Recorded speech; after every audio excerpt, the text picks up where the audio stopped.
আমরা সবাই জীবনে কোনো না কোনো সময় বিদ্যুৎ শকের নাম শুনেছি। কেউ হালকা ঝাঁকুনি খেয়েছে, আবার কেউ ভয়ঙ্কর দুর্ঘটনার সম্মুখীন হয়েছে। কিন্তু আশ্চর্যের বিষয় হলো, একই খোলা তারে মানুষ শক খায়, অথচ পাখি দিব্যি বসে থাকে। তাহলে প্রশ্ন হলো, বিদ্যুৎ শক আসলে কেন লাগে? পাখির ক্ষেত্রে কেন বিদ্যুৎ শক লাগে না? আজকের ভিডিওতে আমরা একদম সহজ ভাষায় এই পুরো বিষয়টা বিজ্ঞান দিয়ে বুঝে নিব।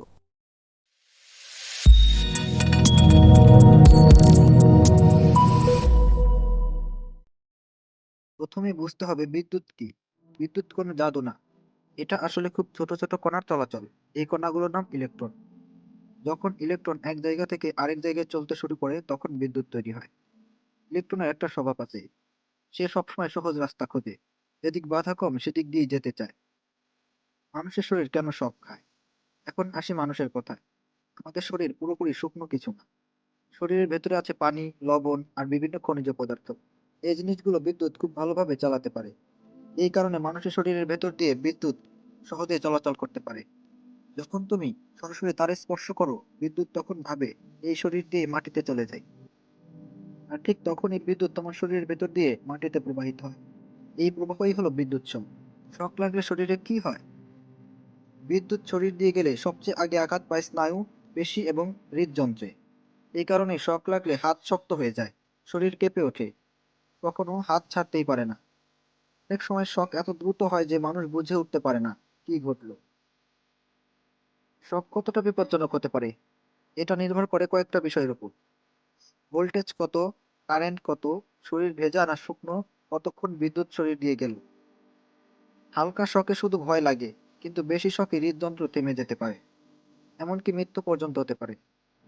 ভেজা হাতে শক বেশি লাগে কেন? এটা খুবই গুরুত্বপূর্ণ। পানি বিদ্যুতের খুব ভালো পরিবাহক। যখন হাত ভেজা থাকে বিদ্যুৎ সহজে শরীরের ভেতর দিয়ে ঢুকে যায়। এই কারণে বাথরুমে বৃষ্টির সময় ভেজা মেঝেতে বিদ্যুৎ সবসময় বেশি বিপজ্জনক। এখন আসি পাখির কথায়। এখন সবচেয়ে মজার প্রশ্ন, পাখি খোলা তারে বসে থাকে, কিন্তু তার শক লাগে না কেন? এর কারণ খুব সিম্পল। পাখি যখন তারে বসে, সে শুধু একটা তারকে স্পর্শ করে, মাটি বা অন্য কোনো তারকে স্পর্শ করে না। ফলে বিদ্যুৎ তার শরীরের ভেতর দিয়ে প্রবাহ হওয়ার সময় মাটি বা অন্য কোথাও চলে যাওয়ার রাস্তা খুঁজে পায় না। এই কারণেই পাখির শক লাগে না। মানুষ যদি এক পায়ে দাঁড়ায়, তাহলে কি তার শক লাগবে না? এটা পুরোপুরি সত্য না। কারণ মানুষের শরীর বড়, পা, হাত, কাপড় কোনো না কোনোভাবে মাটির সাথে সংযোগ হয়েই যায়। তাই মানুষ এক পায়ে থাকলেও শক লাগার ঝুঁকি থাকে। কেন আর্থিং দরকার? এখন আর্থিং এর কথা বলি। আর্থিং মানে বিদ্যুতের জন্য নিরাপদ রাস্তা বানিয়ে দেওয়া, যাতে বিদ্যুৎ মানুষের শরীর দিয়ে না গিয়ে সরাসরি মাটিতে চলে যায়। এই কারণে ঘরে আর্থিং থাকাটা খুব জরুরি। রাবার জুতা কেন ব্যবহার করা হয়? রাবার বিদ্যুৎ অপরিবাহী। এই কারণে ইলেকট্রিশিয়ানরা রাবারের জুতা, রাবারের গ্লাভস ব্যবহার করেন। এগুলো বিদ্যুতের রাস্তা বন্ধ করে দেয়। কিছু ভুল ধারণা।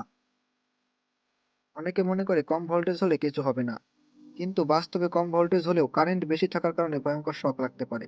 তাই বিদ্যুৎকে কখনো হালকাভাবে নেওয়া ঠিক না। নিরাপদ থাকার কিছু সহজ নিয়ম।